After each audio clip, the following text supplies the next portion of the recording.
2023년 유럽 축구 여름 이적 시장, 에릭 텐하그 감독과 함께 대대적인 개편 계획을 했던 맨체스터 유나이티드가 목표로 삼았던 선수들을 줄줄이 놓치고 있습니다. 무엇보다 굉장히 많은 소문들이 있었던 김민재 선수를 놓친 것이 큰 타격이다라고 영국 현지에서도 주목하고 있는데요. 텐하그의 계획이 수포로 돌아간 이유, 또 어떤 선수들을 놓치면서 앞으로 대안으로 어떤 선수를 영입하려고 하는지 부버디 김현민 기자와 함께 최신 상황 살펴보도록 하겠습니다. 우선 김민재 선수의 바이에른 뮌헨이 임박하면서 맨유가 뺏겼다라는 현지의 관측들과 시선들이 나오고 있어요. 예, 바이에른 이적이 거의 확정적이라는 얘기들로 많이 나오고 있긴 하죠. 심지어 그 파브리치오 로마노 기자도 이제 가장 최근 SNS에 뭐라고 적었냐면요, 바이에른과 김민재의 계약 협상이 파이널 스테이지에 접어들었다라고 하면서 사실상 둘 사이에서의 구두 합의는 어느 정도 끝난 상태이고, 만약에 더 많은 연봉을 7월 1일 이전까지 제시하는 구단이 있지 않는 이상에는 그대로 바이에른으로 계약을 할 것이다라고 얘기를 한 겁니다. 그런 가운데 사실 맨유가 자금이 부족하거나 열의가 부족했던 것은 아닌데 구단 내부 상황으로 인해 이런 것들이 지체되면서 사실상 또 가장 오랫동안 김민재 선수를 지켜봐왔고 스카우트를 보낸 팀이다 보니까 영국 언론에서는 이제 하이제킹 당했다는 표현까지 쓰고 있어요. 하이제킹이라고 하면 거의 계약이 되고 사인만 하면 되는 시점에 빼앗겼을 때 이런 표현들이 나오지만 엄밀히 따지면 하이제킹 아니라고 하더라도 맨유 유력설에서 며칠 사이에 바이에른으로 바뀌다 보니까 영국에서는 좀 충격이 큰 것 같아요. 맨유 같은 경우는 사실 제대로 된 제안조차도 해보지 못했다라고 하죠. 아직까지도 인수 관련된 문제들이 해결이 되지 않다 보니까 그냥 우리가 무조건 영입할게, 딱 이 정도만 얘기를 했다라고 하고, 대략적인 연봉, 그것도 자기네들이 현 시점에서 그래도 지불할 수 있는 750만 파운드, 그것도 이게 세전이죠. 예. 세후가 아니죠. 예. 예, 그 정도를 오퍼를 했다라고 하는데 바이에른 뮌헨은 일단 뭐 얘기되는 게 최소 금액만 하더라도 세후 750만 유로거든요. 그러면 예. 거의 그 맨유의 제시액보다도 2배 가까이 되는 금액이고, 최대는 1000만 유로까지 얘기가 나오고 있다 예. 보니까 아마 그 뭐 보너스를 포함했을 가능성이 좀 있을 것 같은데, 어찌됐거나 맨유보다 더 좋은 제안을 또 빠르게 포멀하게 진행했기 때문에 당연히 바이에른이 주도권을 가져갈 수밖에 없고, 또 이런 상황에 대해서 뭐 여러 매체들이 보도를 하고 있지만 맨유의 그 인수 관련된 소식을 적극적으로 보도해왔던 꽤 취재력이 있는 기자죠. 톰 맥더머도, 이분은 이적설을 전문으로 다루진 않지만 이런 인수 상황 때문에 김민재 선수를 맨유가 바이에른에 빼앗기게 된다면 텐하그 감독에겐 두 번째 큰 타격이다라고 얘기했어요. 세컨드 블로우라는 얘기인데, 이 얘기는 사실 여러 선수들을 뺏기고 있다, 이렇게 좀 봐야 될 것 같아요. 예, 그러니까 뭐 첫 번째로 그 맥더못 기자가 언급한 거는 케인과 오시멘 같은 최전방 공격수 얘기인 거였죠. 예, 그런 가운데 이제 김민재 선수가 바이에른으로 유력해지는 분위기다 보니까 공신력 있는 매체들에서도 맨유가 센터백 영입 타깃을 다른 선수로 옮겼다는 얘기들이 나오고 있어요. 예, 안 그래도 이제 디사시 같은 경우는 레키프에서 김민재 영입에 실패할 경우 플랜 B로 언급되던 선수였는데, 이제 그 로마노 기자도 디사시가 맨유 영입설에 이름을 올리고 있다라고 얘기를 한 거죠. 또 이제 토디보까지도 고려 중에 있다라고 한 겁니다. 결국에는 김민재라는 1옵션을 놓쳤기 때문에 다른 선수로 선회하는 과정이다. 지금 로마노 기자도 사실은 끝났다고 하진 않았어요. 왜냐면 앞으로 한 주 네. 동안 그래도 김민재 선수를 영입하기 위한 중요한 시점이 있다. 이 얘기가 이제 김민재 선수의 바이아웃이 발동되기 직전 6월 말에 그래도 맨유가 어떻게든지 내부 상황을 정리해서 돈을 나중에 땡겨 오더라도, 혹은 뭐 맥과이어를 뭐 그 사이에 판다든지 여러 가지 방안을 통해서 오퍼를 해볼 수는 있으니까 마지막 일만의 가능성을 남겨두고 있으나, 현실적으로는 이제는 대안으로 가야 되는 거 아니냐, 뭐 네. 이러면서 리스트가 나오고 있는 겁니다. 그보다 디사시 같은 경우는 맨유 이적에 상당히 적극적이란 얘기들이 있더라고요. 다만 디사시 영입도 쉽지는 않은 게, 모나코에서 원하는 이적료가 5천만 유로래요. 근데 지금 김민재 선수 바이아웃 조항도 발동시키기 힘든 상태인 거잖아요, 맨유가. 근데 이제 그 모나코가 원하는 금액을 맞춰주기가 현 시점에서 어렵다라고 할 수 있는 거죠. 아마도 디사시를 영입한다고 하더라도 7월이나 늦으면 8월까지도 연결해서 봐야 될 것 같다. 김민재 선수 같은 경우에는 바이아웃 발동 기간이 일단 있는 것으로 알려져 있다 보니까 지금 놓치면 완전히 놓치는 것이기 때문에 이 옵션으로 가야 되는 상황인 것 같고요. 그런 가운데 뭐 영국의 더선, 뭐 여기가 이제 많은 기자들이 있는데 그래도 취재를 하는 기자로 알려진 앨런 닉슨의 독점 보도, 테나 감독이 구단에 화를 냈다, 분노로 폭발했다라고 하는 보도가 나왔어요. 예, 앨런 닉슨은 상당히 그래도 공신력이 좀 있는 기자죠. 사실상 세 번째 영입 실패에 가까운 모양새로 가고 있는 거예요. 그러니까 예.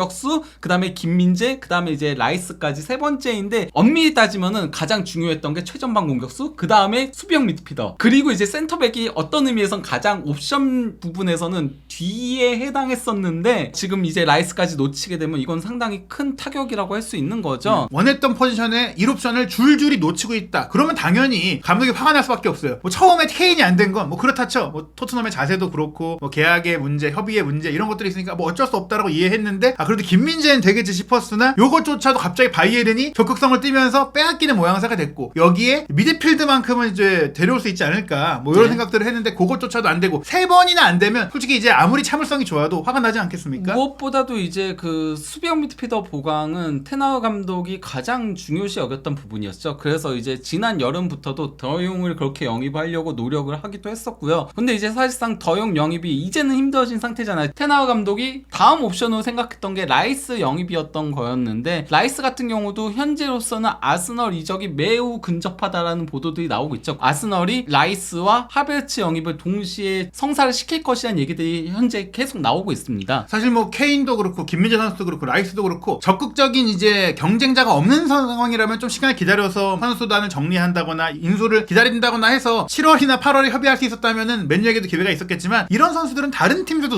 노리고 있기 때문에 결국엔 빼앗긴 상황이 된 건데 이 더선의 보도를 보더라도 인수 상황이 지연되고 있는 것도 있는 건데 그게 아니더라도 사실 팀 내 고액 연봉자이자 이제 좀 정리할 수 있는 선수들이 또 빨리 나가줬다면 그 돈으로라도 영입을 할 수 있었을 텐데 그것조차 지연이 되니까 이중고 속에서 또 아스날이 9천만 파운드라는 엄청난 그 오퍼를 했다라고 해요. 라이스 영입을 위해. 예. 그리고 맨시티까지 뛰어드니까 아스널이 돈을 더 쓰겠다 이렇게까지 적극성을 보이니까 지금 상태에서 맨유는 끼어들어봤자 패배할 수밖에 없다. 예, 거기다 원래 라이스 같은 경우는 이전까지는 첼시와 맨유를 더 선호한다라고 현지 보도들이 많이 나왔었죠. 하지만은 1년 사이에 또 이것도 상황이 바뀌면서 라이스가 계속 아스널을 더 원한다라는 얘기들이 많이 나오긴 했었습니다. 그 1년 사이에 아스날이 이제 리그 우승에 도전할 수 있는 팀이 됐고 챔스에도 나가게 됐고 반대로 첼시는 챔스에도 못 나가는 상황, 거기다가 맨유는 챔스에 나갔지만 돈을 못 쓰는 상황, 이런 것들을 고려했을 때 이제 텔레그래프에 이제 공신력이 있는 샘딘 기자도 아스날의 중원 개편 첫걸음으로 데클란 라이스가 선택이 됐다. 지난 1월달에 카이세도를 노리기도 했었지만 이건 라이스가 어렵기 때문에 추진이 됐던 것이고 그런 가운데 라이스 쪽으로 몰려간 거죠. 그리고 이제 카이세도 현재 첼시행이 유력해진 가운데 자카도 나가고 또 파티도 나이가 있으니까 아스날은 팔 생각도 있고 그러면서 이제 현금이 좀 생길 수 있기 때문에 라이스에게 투자를 할 수가 있다. 게다가 하베르츠까지 영입해서 좀 전면적인 팀 강화를 진행한다. 뭐 이런 보도들이 나오고 있습니다. 예, 사실 미드필더는 2명까지도 영입이 가능하다라고 해요. 파티도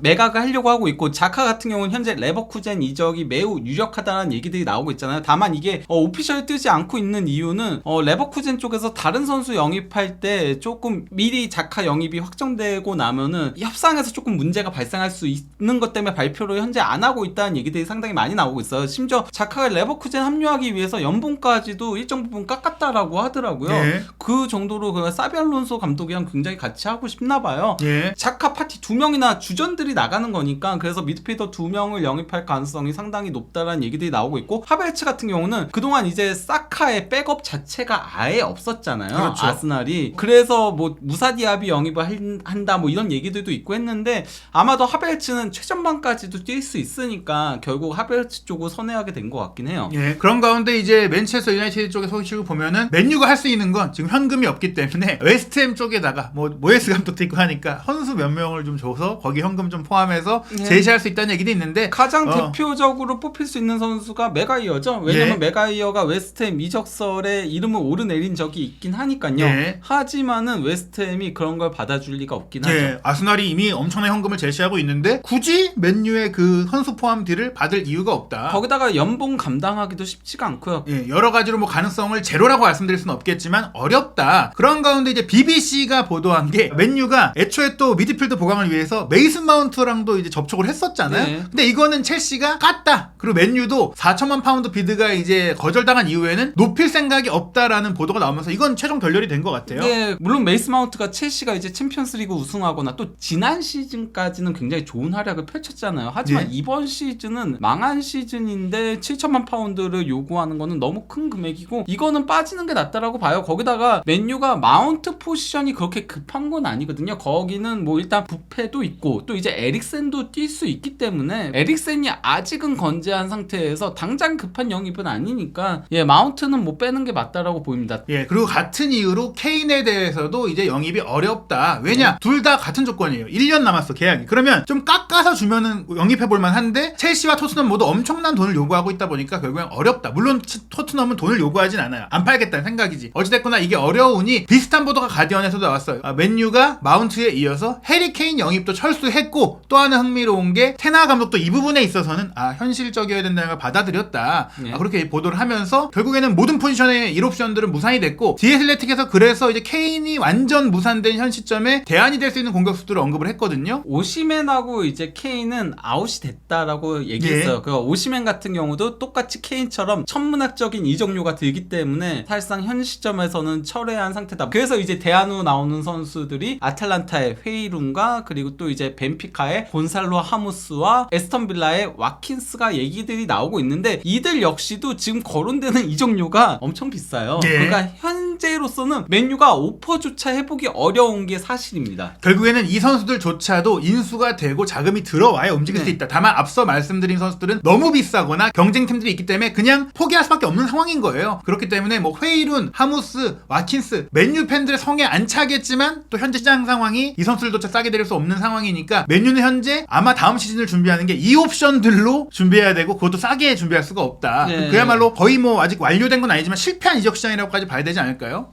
현 시점에선 그렇죠. 거기다 이제 맨유 인수 상황이 자칫 잘못하면은 다음 시즌까지도 미뤄질 수 있다는 얘기들이 나오고 있죠. 그럴 경우에는 정말 이 옵션들조차도 영입이 어려운 상태가 될 위험성이 있는데요. 예, 현지 보도를 보면 카타르 쪽이 유력하다라고는 하는데 이게 합의를 했다 쳐서 바로 인수되는 네, 게 아니에요. 인수 그렇군요. 절차도 있고 승인도 있고 그 자금이 들어오는 시간까지 따지면 올 여름 이적 시장이 지나갈 수 있다는 얘기잖아요. 사실 그러니까 그 단독 입찰이 어느 쪽이 될지가 결정되는 게 4월에 결정이 됐어야 됐다라고 해요. 그렇죠. 예. 그래야지 6월에 인수가 돼서 선수 영입에 나설 수 있다는 얘기들이 나왔었거든요. 근데 이게 미루고 미뤄지다가 현재 뭐 카타르 쪽으로 우선 협상자가 선정이 됐다는 얘기들이 있기도 한데 또 이게 아니다라는 주장들까지도 있어서 이러면은 거의 뭐 7월, 8월, 자칫 잘못하면 9월, 10월까지도 미뤄질 수 있는 거죠. 예, 그러면서 지금 척추 라인, 뭐 이제 최전방에 케인, 오시맨 놓쳤고, 또 공격 미드필더 포지션에 마운트 놓쳤고, 또 중앙 미드필더, 수면 미드필더를 볼 수 있는 라이스도 사실상 놓쳤고, 센터백인 김민재 선수도 놓친 상황, 그리고 골키퍼 포지션에는 뭐 토트넘과 연결되고 있는 라야 얘기도 있긴 한데, 사실 여기는 다른 포지션에 비해서 그렇게 시급한 부분이 아니다 보니까 많은 보도가 나오고 있는 건 아니에요. 픽포드 얘기도 있긴 한데, 어찌됐거나 테나 감독 입장에서는 1옵션을 거의 다 데려올 수 없는 이런 상황들은 분명히 악몽에 가까울 것 같습니다. 결국 이적 문제보다 맨유는 인수 상황이 빨리 정리돼야 될 것 같은데요. 과연 네. 맨유가 언제 그 인수 문제를 해결하고 여름 이적 다음 시즌 챔피언스리그 복귀를 위한 영입을 이룰 수 있을지 한준TV에서 새로운 소식이 나오는 대로 분석해드리도록 하겠습니다.